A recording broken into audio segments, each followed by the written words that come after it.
Hello Jharkhand, welcome to Learners Garage Education. आज के इस क्लास में डिस्कस करता हूं संडे स्पेशल वीडियो नंबर 12। बाकी अगर पार्ट्स पे विजिट ना किए हो तो कर लें, बहुत ज़्यादा फ्रूटफुल होगा। जनरल स्टडीज का पोर्शन को यहाँ पे डिस्कस करता हूं। अगर ऊपर जितना भी एग्जाम है सब में आपको फायदा पहुंचाएगा। इंग्लिश और हिंदी दोनों में रहता है। प्रीवियस ईयर क्वेश्चन हम लोग यहाँ पे डिस्कस करते हैं।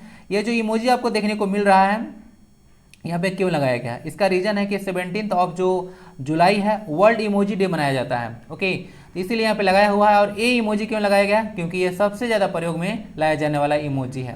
पीडीएफ और क्यूज आपको टेलीग्राम पे मिल जाएगा, तो उसके लिए आपको चैनल का नेम सर्च करके ज्वाइन कर सकते हैं। Let's gear up. Paper one का कोर्स है, आप लोग ज्वाइन कर सकते हैं। ओके, इंक्वायरी वगैरह भी कर सकते हैं। अगर दिक्कत है टॉपिक को समझने में हिंदी और इंग्लिश में, तो इसको आप कॉम्प्रिहेंसिव ज्वाइन कर सकते हैं। क्वेश्चन नंबर फर्स्ट देखते हैं। Arrange the flowing incidents in chronological order, यानी कि कालानुक्रमण आपको व्यवस्थित करना है, जो घटना पहले हुआ है और उसके बाद हुआ है। गांधी इरविन पैक्ट के बारे में बोला जा रहा है, वो फर्स्ट ऑप्शन है आपके पास। दूसरा है हैंगिंग ऑफ भगत सिंह की फांसी है। दूसरा है कराची सेशन ऑफ आईएनसी यानी कि इंडियन नेशनल कांग्रेस। मैटाडम ऑफ चंद्रशेखर आजाद, तो चंद्रशेखर आजाद का जो मैटाडम था उसके बारे में बात किया जा रहा है। तो इसका करेक्ट ऑर्डर क्या होना चाहिए? देखिए ऑप्शन बहुत ही सिमिलर है, इसमें लोग बहुत कंफ्यूज कर देंगे। क्वेश्चन बहुत ही टफ है। क्यों? देखिए हुआ क्या था, मैटाडम जो हुआ था चंद्रशेखर आजाद का, हुआ था फरवरी में, 27 ऑफ फरवरी को। तो 27 सारा इंसिडेंट 1931 का ही है। तो यह टॉप इसीलिए है क्योंकि सारा इंसिडेंट 1931 का ही है, लेकिन इसमें सिर्फ आपको डेट का अंतर है। मैटाडम और चंद्रशेखर आजाद हुआ था 27 ऑफ, आप देख सकते हैं, हुआ था आपका 27 ऑफ फरवरी। ओके, उसके बाद आपको गांधी इरविन पैक्ट देखने को मिलेगा 5 मार्च को। 5 मार्च को गांधी इरविन पैक्ट हुआ था। उसके बाद भगत सिंह राजगुरु वगैरह को कब किया गया था? यह किया गया था आपको 23 मार्च को। 23 मार्च को किया गया था। और जो कराची सेशन हुआ था आपका इंडियन नेशनल कांग्रेस का, वह हुआ था आपका 26 मार्च को हुआ था। 26-31 चला था यह ना। तो बताइए कि कौन कौन ऑप्शन होगा। सारा जो है 26 से 31 मार्च तक चला था। तो क्या होना चाहिए? सबसे पहले आपका ऑप्शन नंबर 4 आएगा। क्या आएगा? 4। तो ऑप्शन नंबर 1 और 4 तो कट गया ऐसे ही। तो सबसे पहले 4 आएगा, यानी कि 27 फरवरी पहले आता है। चंद्रशेखर आजाद जी का मैटाडम आपको देखने को मिलेगा 27 फरवरी। सारा इंसिडेंट 1931 का ही है। तो ऐसा तो ऑप्शन ए और डी कट चुका है, एक बी और सी को कंसिडर कीजिए। 27 के बाद क्या आएगा? 27 के बाद आएगा आपका 5 मार्च। 5 मार्च यानी कि गांधी इरविन पैक्ट के बारे में बताया था। तो इसके बाद 4 के बाद 1 आ गया। तो अभी तक तो यहाँ पे 4-1 अभी भी चल रहा है, बी और सी। उसके बाद नेक्स्ट आता है 23 मार्च, यानी कि हैंगिंग ऑफ भगत सिंह। तो इसके बाद 2 आ जाता है। तो 2 और 3 और 3 और 2 होगा, तो ऑप्शन बी हो जाएगा। तो इस तरह से आप देख सकते हैं, यही सारा इसका हो गया। गांधी इरविन पैक्ट हुआ था आपको 1931 में ही हुआ था, लेकिन यह हुआ था 5 मार्च को। हैंगिंग ऑफ भगत सिंह को नहीं, 3 पर्सन को जो है फांसी पर लटकाया गया था उस समय 23 मार्च को। भगत सिंह थे, राजगुरु थे और सुखदेव। तो 3 पर्सन को उस समय लटकाया गया था। कराची सेशन बता दिया 26 से आपको देखने को मिलेगा। 31 जो मार्च था वहाँ हुआ था। और ये जो देखने को मिलेगा मैटाडम हुआ था चंद्रशेखर आजाद जी का, वो हुआ था 27 ऑफ फरवरी को। तो इस तरह से आप लोग लगाइएगा तो ये हो जाएगा ऑप्शन नंबर बी। तो ये बहुत ही टफ क्वेश्चन था, नॉर्मल क्वेश्चन ये नहीं था, क्योंकि सारा इंसिडेंट 1931 का ही था। फर्क था तो डेट का। तो इस तरह से क्वेश्चन बहुत ज़्यादा टफ होते हैं। ठीक है, तो ये यूपीएससी लेवल का बन जाता है क्वेश्चन। देख लीजिएगा, यही सारा लिखा हुआ है कि चंद्रशेखर आजाद जी का जो शहादत हुआ था वो अल्फ्रेड पार्क में हुआ था, प्रयागराज जिसको अपने नाम से जानते हैं। ओके, और गांधी इरविन पैक्ट जो हुआ था, इसको याद रखिएगा 931 में हुआ था, इंपॉर्टेंट हुआ था। गांधी इरविन पैक्ट के थ्रू देखिए हुआ क्या था कि इसमें जो आप लोग देखे थे, जो सिविल डिसोबीडिएंट मूवमेंट हुआ था उसको रोकने की बात किया जा रहा था। और जो गांधी जो सेकेंड राउंड टेबल कॉन्फ्रेंस, याद है आपको, सेकेंड राउंड टेबल कॉन्फ्रेंस जो हुआ था उसमें पार्टिसिपेट करने के लिए राजी हुए थे। और जो गिरफ्तार किए गए थे बहुत सारे जो लोग, उनको जो है रिहा करने के लिए ये सब जो समझौता हुआ था ना। तो कुछ इसका प्रोविजन है, इसके बारे में आइडिया रख सकते हैं। बाकी कांग्रेस का जो कराची अधिवेशन देखने को मिल रहा है 26 मार्च 1931 देखने को मिल रहा है। इसकी अध्यक्षता कौन किए थे? इसकी अध्यक्षता किए थे सरदार वल्लभ भाई पटेल जी। तो सरदार वल्लभ भाई पटेल जी किए थे, जो कि फर्स्ट होम मिनिस्टर और deputy prime minister of India रह चुके हैं। इनको आयरन मैन ऑफ इंडिया यानी कि भारत के बिस्मार्क के नाम से आप लोग जानते हैं। यह जो है जो प्रिंसली स्टेट था 565 को लगभग, उसको जो है यूनाइट करके एक मूर्त रूप दी थी। और भारत आजाद हुआ तो उस समय उसमें 14 स्टेट थे। ठीक है, तो 14 से लेकर अब अभी 28 तक है आप लोग हैं। 29 हुआ था, फिर 28 कैसे हुआ तो पता चल होगा आपको। तो इस तरह से चीज़ आप लोग देख लीजिए, तो यही सारा हो गया। बाकी झारखंड में 1940 में रामगढ़ अधिवेशन हुआ था, उसको याद रखिएगा। उसकी अध्यक्षता किए थे मौलाना अबुल कलाम आजाद। अबुल कलाम आजाद बोल रहा हूँ, अब्दुल कलाम आजाद नहीं बोल रहा हूँ। ठीक है, अब्दुल कलाम आजाद फर्स्ट जो थे एजुकेशन मिनिस्टर ऑफ इंडिया थे। ठीक है, इनके बारे में आइडिया रख सकते हैं। और रामगढ़ अधिवेशन 1940, रामगढ़ आपका झारखंड में, ठीक है 1940। क्वेश्चन नंबर 2 देखिए, the main festival of Munda Sarhul is known as, बोला जा रहा है कि मुंडा लोग ही सरहुल मनाता है। सरहुल कुछ जो है से आपका एक जनजाति का नहीं है, सब कोई मनाता है। तो जो मुंडा लोग जो सरहुल फेस्टिवल को मनाते हैं, चैत्र मास में मनाया जाता है, आपको आइडिया होगा। तो सरहुल जो मनाया जाता है, तो यह जो है से मुंडा जनजाति में इसको क्या कहा जाता है, बाहा फेस्टिवल, दसई, कर्मा या फिर बटुली। तो देखिए इसको बोला जाता है बाहा फेस्टिवल। बाहा का मतलब फ्लावर होता है, अगर देखिएगा बाहा जो वर्ड है झारखंड में, इसको देखिएगा संथाल वगैरह भाषा में, तो बाहा का मतलब होता है फ्लावर। क्या होता है, बाहा का मतलब होता है फ्लावर, फूल, ठीक है, याद रखिएगा इसको।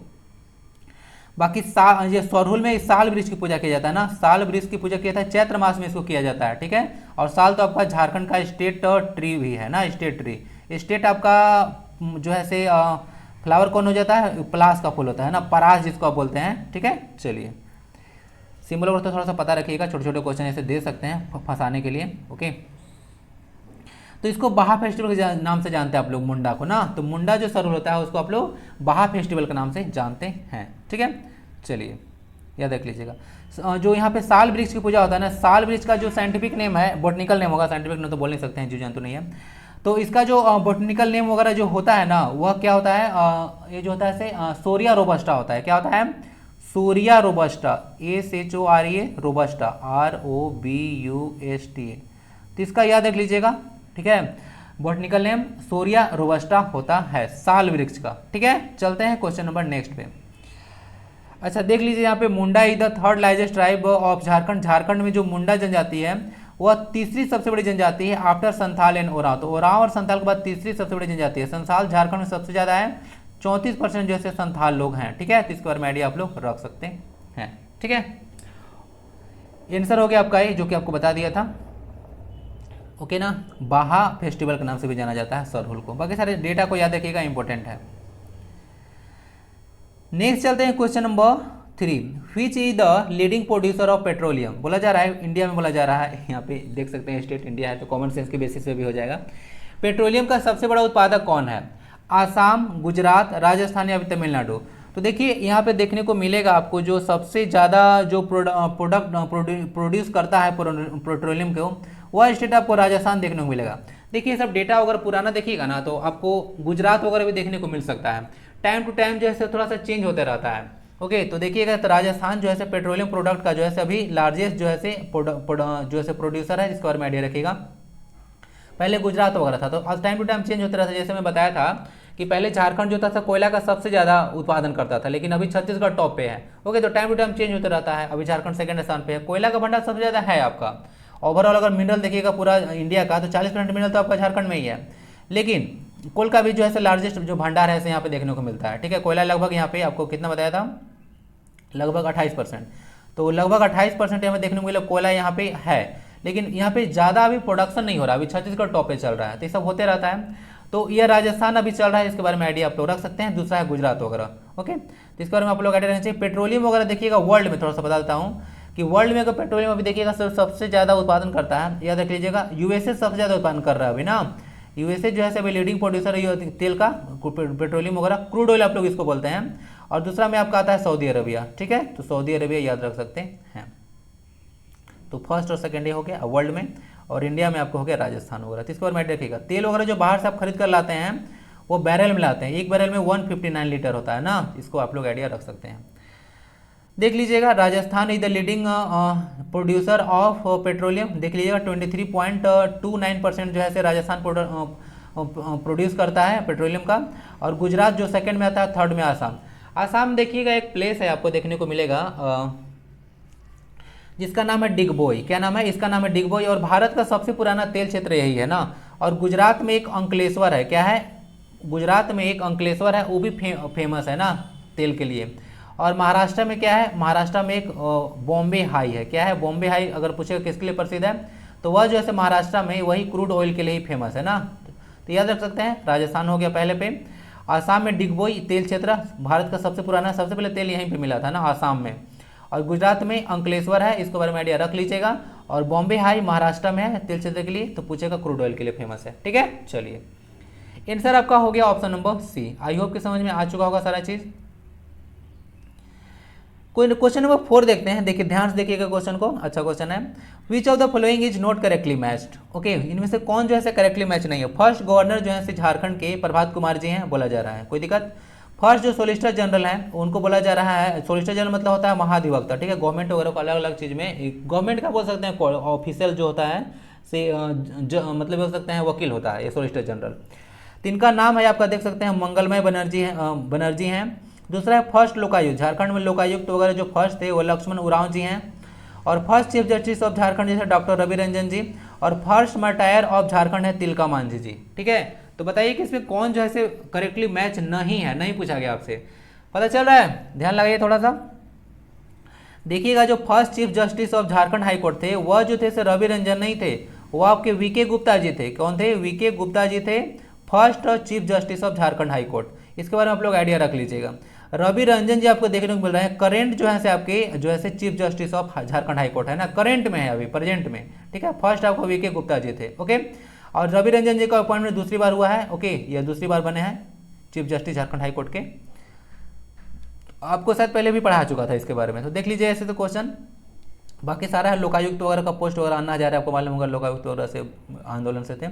तो 2013 वगैरह में सब पोस्ट वगैरह क्रिएट किया गया था, ओके, ताकि जो अलग अलग डिपार्टमेंट होता है उसमें ट्रांसपेरेंसी लाया जा सके, इसके लोकायुक्त वगैरह था। झारखंड में टोटल गवर्नर की संख्या अभी देखिएगा 10 है, जो कि 10वें गवर्नर आपको देखने को मिलेंगे रमेश बैस जी ना, जो कि पहले त्रिपुरा गवर्नर थे और यह छत्तीसगढ़ से बिलोंग करते हैं। झारखंड के 10वें गवर्नर है। 9वें गवर्नर द्रौपदी मुर्मू बहुत ज़्यादा इंपॉर्टेंट है, क्यों? क्योंकि प्रेसिडेंशियल इलेक्शन को लेकर वो काफ़ी ज़्यादा न्यूज में रही है ना, और द्रौपदी मुर्मू ओरिजिनली उड़ीसा के हैं, ठीक है। चलिए तीसरा तो हो गया, देख सकते हैं। बाकी और चीफ जस्टिस वगैरह हो गया, बता दिया। हाँ, फर्स्ट मर्टायर ऑफ झारखंड, तो जो बोला जा रहा है कि झारखंड में आपको मालूम होगा सर्वप्रथम क्या हुआ था। सर्वप्रथम अंग्रेजों का प्रवेश 1765 में हुआ था आपको सिंहभूम क्षेत्र से, 1765 में। 1769 में उन लोग चतरा में आया था, चतरा में घुसा था। उसके बाद चेरो वगैरह से इन लोग लड़ाई हुआ था पलामू में 1772 में। तो ये सब कुछ इंसिडेंट है। तो इनको देखिएगा 1784 में तिलका मांझी विद्रोह हुआ था, 1784 में तिलका मांझी विद्रोह हुआ था। तो उसमें जो शहीद हुए थे वो तिलका मांझी थे, ओके। तो ये जो तिलका मांझी जो हैं सब लोग बोल सकते हैं कि पहले जो है शहीद होने वाले झारखंड थे, तो इनको पहला क्रांतिकारी होने का गौरव प्राप्त है झारखंड में। तो बहुत ही एक इंपॉर्टेंट पर्सन है, इन्हीं के नाम पर तो तिलका मांझी विद्रोह है, 1784 में यह हुआ था। तो आइडिया आप लोग रख सकते हैं, ओके। और इनका नाम पर तो आप लोग भागलपुर तो बिहार में चला गया डिस्ट्रिक्ट, तो भागलपुर जो विश्वविद्यालय है उसका नाम जो है इन्हीं के नाम पे है ना, तिलका मांझी विश्वविद्यालय, तो भागलपुर यूनिवर्सिटी इन्हीं के नाम पे है, ठीक है। चलिए आंसर क्या हो गया जी? आंसर डी हो गया ना। चलिए ये नहीं है, आंसर डी था, ठीक है, चीफ जस्टिस ऑफ झारखंड। अच्छा, हाईकोर्ट जो होते हैं, हाईकोर्ट होता है क्या, रिट जारी कर सकता है। रिट आप लोग देखे होंगे, सुप्रीम कोर्ट जो है आर्टिकल 32 के तहत, आर्टिकल 32 को डॉक्टर भीमराव अम्बेडकर जी क्या बोले हैं, हृदय और आत्मा बोले हैं, तो उसके तहत जो है से रिट जारी किया जाता है हाईकोर्ट के द्वारा। तो क्या जो है से सुप्रीम कोर्ट के द्वारा, तो क्या हाईकोर्ट जो है से रिट जारी कर सकती है या नहीं कर सकती है? तो जी हाँ, सुप्रीम जो हाईकोर्ट है से रिट जारी कर सकती है। आर्टिकल 226 इसके लिए प्रोविजन है संविधान में, इसके लिए रिट जारी कर सकते हैं आप लोग, ठीक है। 5 तरह का टोटल रिट होता है, तो मैं डिस्कस कर दूंगा सारा ये भी, ओके। क्वेश्चन नंबर 5 देखिए, द टूरिस्ट साइट लिखा हुआ है मंगोलिया पॉइंट, क्या है? मंगोलिया पॉइंट नामक पर्यटन स्थल, यानी कि tourist site Mongolia point is situated in which district of Jharkhand. Jharkhand में कहाँ आप लोग को देखने को मिलेगा मंगोलिया पॉइंट? लातेहार, पलामू, गढ़वा या फिर लोहरदगा, कहाँ पे देखने को मिलेगा? तो देखिए जो आपको मंगोलिया पॉइंट देखने को मिलेगा ना, वो आपको लातेहार में देखने को मिलेगा। कहाँ पे? लातेहार डिस्ट्रिक्ट में देखने को मिलेगा, ओके। और इसको देखिएगा तो मंगोलिया ना सनसेट पॉइंट भी बोला जाता है, कहीं देखिएगा तो मंगोलिया पॉइंट न करके मंगोलिया सनसेट पॉइंट भी बोला जाता है, तो इसको याद रख लीजिएगा। मंगोलिया सनसेट पॉइंट बोले या मंगोलिया पॉइंट बोले सेम है, या लातेहार में देखने को आपको मिलता है। और लातेहार में तो आपको पता है नेतरहाट भी है। नेतरहाट आपको क्वीन ऑफ छोटा नागपुर बोला जाता है, क्वीन ऑफ छोटा नागपुर बोला जाता है। किसको? आपको नेतरहाट को। नेतरहाट आपको पता होगा झारखंड का सबसे ठंडा स्थान वगैरह में शुमार है, ठीक है। बहुत ब्यूटीफुल प्लेस है, आप लोग घूमिएगा कभी लातेहार वगैरह में। और लातेहार तो इसमें एक और इम्पोर्टेंट चीज़ याद रख लीजिएगा कि यहाँ पे आपको ना बुढ़ा घाघ, क्या है? बुढ़ा घाघ वाटरफॉल देखने को मिलेगा। ये झारखंड का सबसे ऊंचा वाटरफॉल है, झारखंड का सबसे ऊंचा वाटरफॉल है। इसका हाइट देखने को मिलेगा 143। कितनी बार बता चुका हूँ कि यह किस नदी पे है? आज बताइए जरा कि जो बुढ़ा घाघ वाटरफॉल है वह किस नदी पे है बताइए? 143 मीटर इसका हाइट है। बाकी पलामू अगर में पलामू टाइगर रिजर्व है, जो कि only one national park of Jharkhand आपको देखने को मिलेगा, पलामू टाइगर रिजर्व। ओके, इसको टाइगर रिजर्व का दर्जा 1986 में मिला था। और पूरा विश्व में देखिएगा तो जो 1932 में जो है से बाघ की जो सर्वप्रथम जनगणना कराई गई थी वो पलामू के जंगल में ही कराई गई थी। ठीक है, इसके बारे में आप लोग आइडिया रख सकते हैं। आंसर आपका लातेहार हो गया। ठीक है, चलिए तो इस तरह से देखिएगा, वहाँ पे कुछ जाइएगा तो इस तरह से कुछ मैं तो गया नहीं हूँ, मैं इमेज वगैरह सर्च कर रहा था तो मुझे यह मिला। तो वहाँ पे जो आप लोग देख सकते हैं मंगोलिया सनसेट पॉइंट है, तो वहाँ पे कुछ इस तरह से देखने को मिलेगा। ओके, चलिए मंगोलिया में तो एक मरुस्थल भी है ना जी, गोबी मरुस्थल मंगोलिया में ही है। ठीक है, चलिए याद रख लीजिएगा अभी। नेक्स्ट देखिए, व्हेन वाज पतचुई टैक्स, बोला जा रहा है कि एक पतचुई टैक्स है, उसको किस वर्ष जो है से समाप्त किया गया था? 1826, 1827, 1828 या फिर 1829? देखिए पतचुई टैक्स जो था उसको डन अवे विथ मतलब होता है समाप्त कर देना या पुलिस कर देना, तो उसको 1826 में जिसको समाप्त किया गया था। इसके बारे में सर्च कर रहा था, जहाँ मैं इस क्वेश्चन को सेट किया वहाँ पे भी ज़्यादा इसके बारे में डिटेल नहीं था, और मैं नेट पे भी सर्च किया तो कुछ ज़्यादा डिटेल इसके बारे में निकला नहीं। ठीक है, आप लोग के पास अगर पतचुई टैक्स को लेकर अगर ज़्यादा डिटेल हो तो मुझे कृपया करके ईमेल कर दें। ठीक है, मुझे भी इसको जानना है। ओके, कुछ मुझे भी आप सिखाइए, सब चीज़ मुझे भी पता नहीं रहता है। तो ये पतचुई टैक्स के बारे में अगर आपके पास कुछ इन्फॉर्मेशन है तो कृपया करके मुझे सेंड कर दें, ज़्यादा डेटा मुझे मिल नहीं रहा था इसके बारे में। आंसर हो गया 8026, इसका आंसर 8026 होगा, पतचुई टैक्स को समाप्त किया गया था। बाकी कुछ एक्ट जो झारखंड में आप लोग का है, आप लोग को तो याद होगा, सबसे पहले आया था CNT एक्ट, तो 1900 कितना है, 1908 का है CNT एक्ट, इसको याद रख सकते हैं। 1949 में आपका आया था SPT एक्ट, यानी कि संथाल परगना टेनेंसी एक्ट। ठीक है, ये होगा CNT मतलब छोटा नागपुर टेनेंसी एक्ट, ये सब याद रख सकते हैं। उसके बाद देखो 1837 में विल्किंसन रूल्स आया था। क्या आया था? विल्किंसन रूल्स आया था। तो कुछ ये सब चीज़ याद रख सकते हैं, डायरेक्ट आपको हो सकता है मैच करने के लिए दे दें। ठीक है, चलिए आंसर हो गया 1826। ठीक है, चलिए 1828 में तो आपको देख पता होगा ब्रह्मो समाज की स्थापना किया गया था ना, 1829 में सती प्रथा जो था उसके लिए कानून बना था। ठीक है, क्वेश्चन नंबर 7 देखा जाए, which of the following is not correctly match, बोला जा रहा है इनमें कौन से ऐसे सुमेलित नहीं है? The least population density in Jharkhand Lohardaga बोला जा रहा है। The most populous tribal district of Jharkhand Ranchi बोला जा रहा है। The most urban population of Jharkhand, Hindi बताते चलो, सबसे ज़्यादा जो पॉपुलस ट्राइबल डिस्ट्रिक्ट है, यानी कि सबसे ज़्यादा जो आदिवासी जनसंख्या वाला जिला है वह रांची है, डिस्ट्रिक्ट के बारे में बात किया जा रहा है। The most urban population of Jharkhand, सबसे ज़्यादा जो शहरी जनसंख्या है वह धनबाद में है। और Jharkhand first district where all the gram panchayat have community library, बोला जा रहा है कि झारखंड का पहला जिला जिसके सभी ग्राम पंचायत में सामुदायिक पुस्तकालय लाइब्रेरी है। पूरा इंडिया में यह न्यूज में रहा था कुछ दिन पहले, तो जामताड़ा बोला जा रहा है। तो क्या सही है? तो देखिए इसका जो आंसर होगा आपका option number A, the least population density in Jharkhand Lohardaga नहीं, सबसे ज्यादा जो कम पॉपुलेशन डेंसिटी है वह सिमडेगा का है। किसका?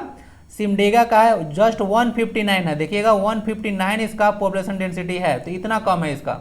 सबसे ज्यादा पॉपुलेशन डेंसिटी देखने को मिलता है आपको धनबाद का ही देखने को मिलता है। ज्यादा अर्बन पॉपुलेशन है ना जी, तो अंडरस्टैंड कर लीजिए कि जहां ज्यादा अर्बन पॉपुलेशन है तो सबसे ज्यादा पॉपुलेशन डेंसिटी धनबाद का ही है, 1316 है यहाँ पे पॉपुलेशन डेंसिटी।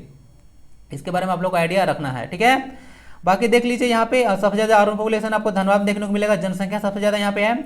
झारखंड का जो पहला जिला था जहां पर सभी ग्राम पंचायत में एक कम्युनिटी लाइब्रेरी था वह जामताड़ा बना है। तो ये पूरा इंडिया में क्वेश्चन पूछे जाने वाला है आने वाले कुछ दिनों में, क्योंकि पहला बना है झारखंड का। ओके, और आपसे भी पूछा जा सकता है, सुपर इंपोर्टेंट क्वेश्चन बनेगा। ठीक है, यह करंट अफेयर का क्वेश्चन है।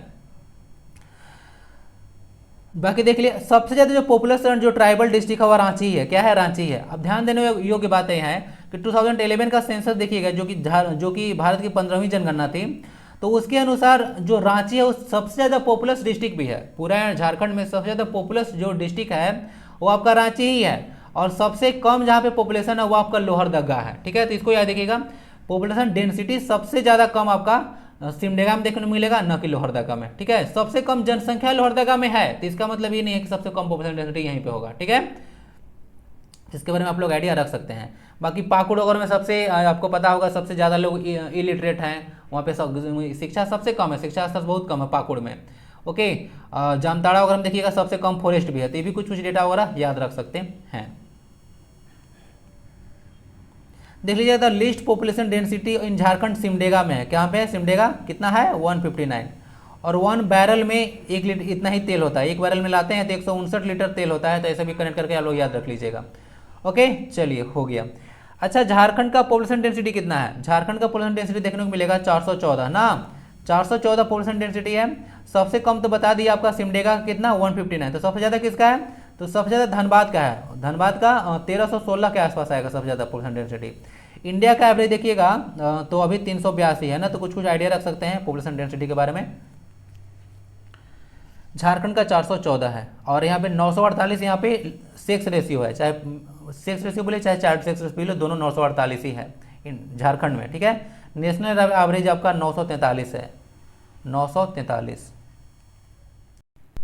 क्वेश्चन 8 देखा जाए, which Muslim ruler of south is known as the king of Jharkhand. बोला जा रहा है कि दक्षिण के कौन सा शासक है जिसको झारखंड में किंग का दर्जा दिया जाता है? कौन थे वो मुस्लिम रूलर?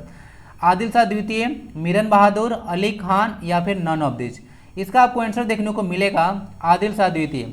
आदिल शाह द्वितीय देखने को मिलेगा। या आदिल शाह डायनेस्टी से बिलोंग करते थे, बीजापुर के शासक थे। ठीक है, तो इनके बारे में आइडिया रखिएगा। इनको झारखंड में, झारखंड के मतलब बोल सकते हैं किंग बोला जाता है झारखंड में। ठीक है, he was a king of Adil Shah dynasty. Adil Shah dynasty थे। हु वाज सुल्तानेत पढ़ सकते हैं, सुल्तान इसको बोला जाता है। सुल्तान ऑफ बीजापुर, जिसको सुल्तान सल्तनत बोल सकते हैं ऑफ बीजापुर, बीजापुर के सुल्तान थे। आइडिया रख सकते हैं। बाकी बीजापुर कर्नाटका में देखने को मिलेगा ना, कर्नाटका में बीजापुर देखने को मिलेगा। कर्नाटका झारखंड में सॉरी इंडिया में एक ऐसा स्टेट है जिसके पास सबसे ज़्यादा जीआई टैग है। सबसे ज़्यादा जीआई टैग है कर्नाटका और तमिलनाडु, दोनों के पास इतना ही जीआई टैग है, 43। झारखंड में देखिएगा कितना जीआई टैग है। झारखंड में सिर्फ और सिर्फ सोहराई कोबर को जीआई टैग मिला है, सिर्फ और सिर्फ एक ही है। ठीक है, तो इसके बारे में आइडिया रख सकते हैं हम। कर्नाटका को आप लोग स्पेस सिटी बोलते हैं, ओके, गार्डन सिटी के नाम से जानते हैं।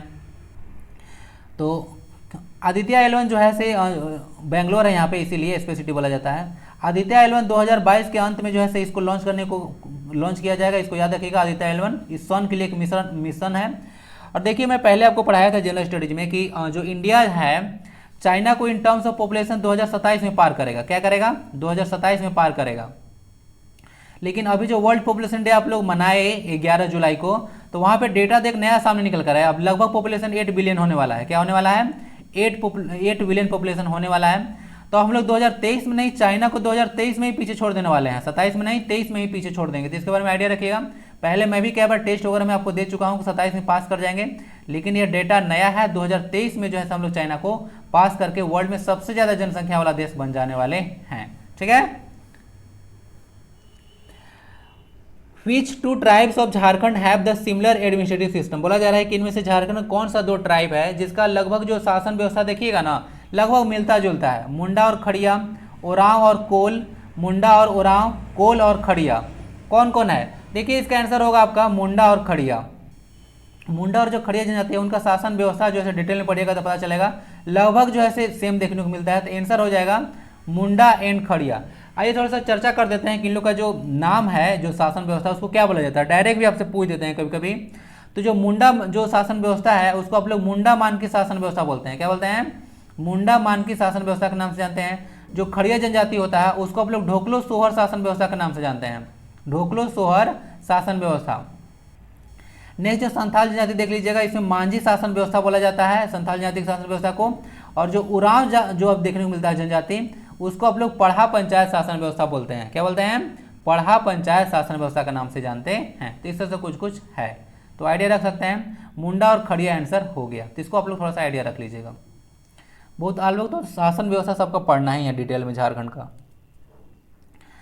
In how much time the proclamation of emergency must be approved by parliament. बोला जा रहा है कि कितने समय में आपातकाल की जो घोषणा है, आपातकाल की घोषणा को संसद के समक्ष स्वीकृति की जानी चाहिए। कहा जाता है कि अभी कहीं भी आप लोग इमरजेंसी वगैरह लगा दिए तो क्या एक बार लगा दिए तो क्या वैसे ही रहेगा? जी नहीं, उसको समय समय पे जो है से पार्लियामेंट से आपको क्या करना होगा? अनुमोदन लेना होगा, स्वीकृति लेना ही होगा। तो 1 मंथ के भीतर होता है टाइम पीरियड। क्या होता है? 1 मंथ के भीतर जो है से आपको करवाना पड़ेगा कि हाँ यह अभी तक जो लगा है इमरजेंसी वह सही है या नहीं है या गलत है। ओके, तो इस तरह से देखा जाता है। ठीक है, तो इसके बारे में आइडिया आप लोग रख सकते हैं। एक मंथ के भीतर जो है, एक मंथ में जो है उसको मतलब क्या करवाया जाता है, अप्रूव करवाना पड़ता है। ठीक है, स्वीकृति प्रदान करता है संसद में। ठीक है, लोकसभा राज्यसभा में। देख लीजिए यहाँ पे लिस्ट है इंपॉर्टेंट, इसको थोड़ा सा ध्यान से देखिएगा। जो इमरजेंसी प्रोविजन आप लोग का है, जो आर्टिकल देखिएगा 352 से लेकर 360 आपको देखने को मिलता है। ओके, तो यहाँ में पार्ट जो आपको देखने को मिलता है यहाँ पे 10, 5, 15, 3, 18, तो पार्ट 18 में ना, पार्ट 18 में जो है आपको देखने को मिलेगा इमरजेंसी प्रोविजन है। क्या है? इमरजेंसी प्रोविजन है, याद रखिएगा। और इमरजेंसी का जो है आप लोग जो प्रोविजन लिया हुआ है जर्मनी वाइनर के संविधान से आप लोग लिए हैं। क्या लिए हैं? जर्मनी के संविधान से इमरजेंसी का प्रोविजन लिया गया है, जिसको आप लोग कहीं कहीं वाइनर के संविधान भी बोलते हैं। संविधान संशोधन की प्रक्रिया आप लोग साउथ अफ्रीका से लिए हैं, तो दोनों में कंफ्यूजन नहीं होना चाहिए। संविधान संशोधन की प्रक्रिया और इमरजेंसी में थोड़ा सा अंतर है, थोड़ा सा क्या, बहुत ज़्यादा अंतर है भाई।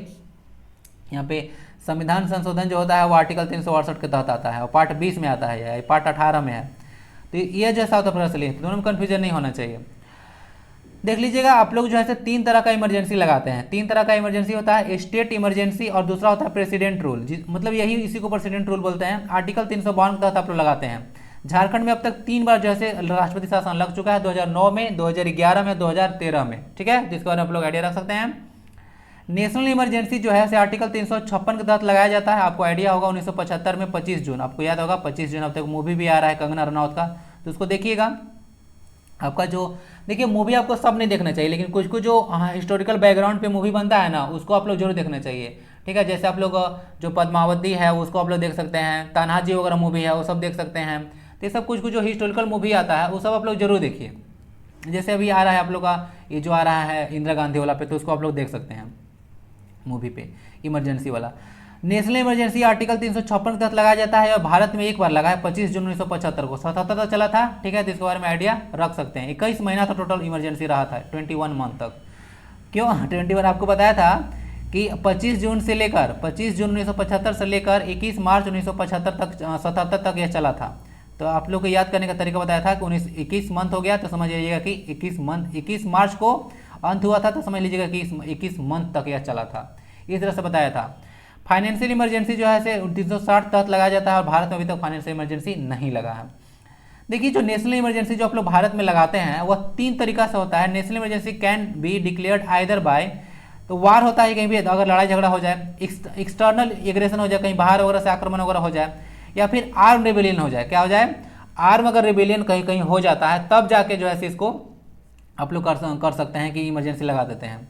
देखिए, एक चीज़ मैं बताना चाहूँगा यहाँ पे, जो आर्म रिबेलियन आप लोग देख रहे हैं ना, आर्म रिबेलियन, पहले इसको जो है इंटरनल डिस्टर्बेंस के नाम से जाना जाता था। ठीक है, तो इसको थोड़ा सा आइडिया रखिएगा, बाद में इसका नाम चेंज किया गया था। ओके, चलिए, तो यही 3 तरीका है। 3 तरीका कौन कौन तरीका है इमरजेंसी लगाने का नेशनल, इसको याद रखिएगा, इसको डायरेक्ट एग्जाम में क्वेश्चन पूछा जाता है। ठीक है, तो सारा चीज़ समझ चुके होंगे। अब नेक्स्ट और लास्ट क्वेश्चन आता है आपका। आज थोड़ा सा समय का मुझे भी बाहर निकलना है, थोड़ा सा आज लेक्चर थोड़ा छोटा रखा, शॉर्ट रखा। तो which of the flowing book and author is not correctly match, बताइए कि इनमें से कुछ कुछ बुक लिखा हुआ I9 पे आता है, क्या आता है? I9। चलिए, तो I9 तक आ गया, यानी कि 9 यहाँ पे बुक्स एंड ऑथर आज दे दिया आपको, तो 9 बुक आपको दे दिया। सारे बुक बहुत ही ज़्यादा इंपॉर्टेंट है। इसमें एक बुक का जो है ना, जो राइटर है वो गलत लिखा हुआ है। अब वो गलत क्या है आपको पहचानना है, बहुत ही टफ क्वेश्चन है। ठीक है, बहुत ही टफ क्वेश्चन है। आइडिया होगा तो बता सकते हैं, अदरवाइज नहीं आइडिया मिलेगा। पहला बुक है का नाम है the legend of Birsa Munda, जो कि बहुत ही ज़्यादा इंपॉर्टेंट बनता है, क्योंकि अभी लेटेस्ट जो है लॉन्च हुआ है और पता होगा बिरसा मुंडा को आपको झारखंड में भगवान बोलते हैं, और इन पर यह बुक है, तो सोच लीजिए कि कितना इंपॉर्टेंट यह बुक बनेगा। बोला जा रहा है कि तुहिन सिन्हा और निकिता सिंह के द्वारा यह बुक लिखा हुआ है। अंगोर बोला जा रहा है जनसीता करकेटा के द्वारा लिखा हुआ है, जनसीता करकेटा के द्वारा बुक लिखा है अंगोर। स्वराज लुट गया के लेखक बोला जा रहा है मीरन बहादुर हैं। उसके बाद देखने को मिल रहा है जो डार्क हॉर्स है, क्या है? डार्क हॉर्स जो है नीलोत्पल मृणाल लिखे हैं, स्पेस होना चाहिए था, sorry for that, Nilotpal Mrinal लिखे हैं। उसके बाद लिखा हुआ है अलंकार पुष्प जो है जोबा मुर्मू लिखे हैं। क्या लिखे हैं? जोबा मुर्मू लिखे हैं। और उसके बाद देख लीजिए मारंग घोड़ा नीलकंठ हुआ, क्या हुआ? मारंग घोड़ा नीलकंठ हुआ, महुआ माझी लिखे हैं, मांझी नहीं है माझी है। और द सोल्जर्स गर्ल, थोड़ा सा ना मिस्टेक आज हो गया, सोल्जर्स में अपोस्ट्रोफी होना चाहिए ना, इसको पीडीएफ में आपको सही कर दूंगा, डाउनलोड कर लीजिएगा। द सोल्जर्स गर्ल में स्वप्निल पांडे हैं, क्या है? स्वप्निल पांडे लिखे हैं। नेक्स्ट आता है the secret of Palamu fort. बोला जा रहा है जो सीक्रेट ऑफ पलामू फोर्ट है वो बुक लिखे हैं रजी अहमद, और बाघ और सुगना मुंडा की बेटी, बाघ और सुगना मुंडा की बेटी जो है बुक लिखे हैं अनुज लुगुन। तो कौन जो है इसमें जो गिवन ऑप्शंस है उसमें से कौन गलत है बताइए। सब कोई को पता ही नहीं चल रहा होगा इसमें, क्योंकि मैं ऐसा क्वेश्चन बनाया हूँ बहुत ही टफ कर दिया हूँ। ऑप्शन नंबर ए में गड़बड़ी है, क्यों? क्योंकि देखिएगा यह जो बुक है तुहिन सिन्हा के द्वारा तो लिखा गया है, लेकिन इसके साथ एक और को राइटर है जिनका नाम निकिता सिंह नहीं है, इनका नाम अंकिता वर्मा है। क्या नाम है? अंकिता वर्मा जी लिखे हैं इसको, ठीक है, अंकिता वर्मा जी। तो निकिता सिंह नहीं अंकिता वर्मा थी, तो यही छोटा सा मिस्टेक था। बाकी सारे बुक आपको बहुत इंपॉर्टेंट है, याद रख लीजिएगा। ये जो अलंकार पुष्प आप देख रहे हैं वह ओलन बाहा का ही जो है से आपका जो है अलंकार पुष्प हिंदी में बोलते हैं, या संथाली भाषा में जोबा मुर्मू लिखी हैं बुक, ठीक है। तो इनके बारे में आप लोग याद रख लीजिएगा। जोबा मुर्मू है, मांझी नहीं, वो तो फर्स्ट कैबिनेट मिनिस्टर हैं झारखंड की, ठीक है, उनके बारे में आइडिया रख सकते हैं। ओके, और जोबा मांझी तो एकमात्र कैबिनेट मिनिस्टर हैं झारखंड के में। अभी टोटल कैबिनेट मिनिस्टर 11 हैं, तो उसमें एक आपका जोबा मांझी देखने को मिलेंगे। ये जोबा मुर्मू जी है ना। चलिए, तो अलंकार पुष्प मतलब वही ओलान बाहा होता है, बाहा भी बताया था ना, बाहा मतलब पुष्प होता है, बताया था आपको, याद कीजिए पीछे। तो ये आंसर हो गया the legend of Birsa Munda, तुहिन ए सिन्हा और अंकिता वर्मा के द्वारा लिखा गया है, न कि निकिता सिंह के द्वारा लिखा गया है। ओके, चलिए निकिता आंसर हो गया ए ना। तो कैसा क्वेश्चन लगा जरूर बताइएगा। निकिता सिंह कौन कौन सा बुक लिखे हैं, आइए थोड़ा सा इसके बारे में चर्चा कर देते हैं। आप लोग को जो मैं करंट अफेयर पढ़ाया था, ओके, तो मैं डिटेल में सारा बुक वगैरह को बताया था। तो आपका मैं लेक्चर ले रहा हूँ तो बहुत ही कॉम्प्रिहेंसिव मैं आपको पढ़ा दे रहा हूँ। ओके, तो ध्यान वगैरह से देखिए, पीडीएफ वगैरह से एक बार जो है गो थ्रू हो जाइएगा तो आपको बहुत ज़्यादा फ्रूटफुल रहेगा, ठीक है। इनका बुक है the reason is you, the reason is you, 2019 का यह बुक है। Letter to my ex, someone like you, ठीक है, समवन लाइक यू है, गर्ल्स लाइक यू नहीं। द प्रोमिस है, उसके बाद लिखिए लाइक लव सॉन्ग है, love at the rate of Facebook, Facebook पर तो प्यार हो ही जा रहा है सबको, ठीक है। मतलब कभी 1-2 साल के बच्चा, 2 साल का बच्चा फेसबुक नहीं चलाएगा, 5 से 6 साल का बच्चा रहता है फेसबुक पे, और उसके 5 साल का बच्चा फेसबुक चला सकता है, आइडिया है, मुझे नहीं है इसके बारे में। चलिए 10 साल एग्जाम्पल ले लेते हैं। 10 साल का बच्चा हो, 25-30 साल के मतलब कोई दूसरा पर्सन है, तो वैसे भी प्यार हो जाता है फेसबुक पे, तो बिना फेस वगैरह देखे, ठीक है। तो फेसबुक पे फेसबुक हो जाएगा आप लोग का, तो फेसबुक ज़्यादा चलाइए नहीं। निकिता सिंह जो है इनके द्वारा ये सब सारा बुक लिखा हुआ है, द प्रोमिस, देख सकते हैं यहाँ पे इनका बुक है, बहुत फेमस है। ओके, चलिए थोड़ा बहुत मजाक भी कर दिया आज, ओके ना। तो ऑप्शन नंबर ए में गड़बड़ी था, देख लीजिएगा। ये पे आपका तुहिन सिन्हा और निकिता सिंह नहीं होगा, अंकिता वर्मा होगा, ठीक है। यहाँ तक टोटल आते हैं तो 11 क्वेश्चन था। 11 में से आपको कितना मार्क्स आया? देखिए एक्चुअली में 11 क्वेश्चन है, 10 क्वेश्चन ही सेट किया था, समय आज नहीं था, थोड़ा बाहर निकलना है। तो क्वेश्चन जो है ना जल्दी जल्दी बनाने में ना इसका जो ऑर्डर था वह गलत लग गया, तो 1 2 3 करने लगा, तो उसने देखा कि 11 आ गया, तो 11 डिस्कस कर दिया। तो 11 आप लोग 11 में से कितना मार्क्स आता है जरूर लिखिएगा। वीडियो कैसा लगता है फीडबैक जरूर दें। लगता है कि अगर चलिए सही वीडियो है तो इसको लाइबल है लाइक करने के लायक, तो लाइक करके शेयर कर दें। ओके, बाकी लोगों को भी फायदा पहुंचाइए सोसाइटी में। मिलते हैं फिर नेक्स्ट वीडियो में। वंदे भारतम।